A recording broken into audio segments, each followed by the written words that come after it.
পানীয় জলে তীব্র সংকটে ভুগছেন সোনামুড়া মহকুমাধীন বক্সনগর ব্লকের অন্তর্গত এনসি নগর গ্রাম পঞ্চায়েতের মানুষ।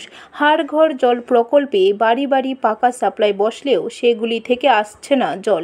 মিনি ডিপ টিউবওয়েলের মাধ্যমে অনিয়মিত জল সরবরাহে দিশেহারা গ্রামবাসী। মাঝে মাঝে যে জল আসছে সেগুলি অপরিশ্রুত এবং পানের অযোগ্য। আয়রন মিশ্রিত পানীয় জলে করা যাচ্ছে না কোনো কাজ।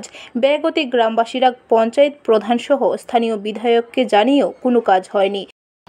সাপ্লাই ল্যান্ডে যেসব দিয়ে যাওয়ার কথা তারা লোক এখানে এটা ফিল্টার হইব, ফিল্টার হয়ে আমরা পানি দিব, কিন্তু দেখা গেছে তারা এই যে ফ্যানটা আমরা দিতে আছে এটা খাওয়ার কোনো উপযুক্ত না।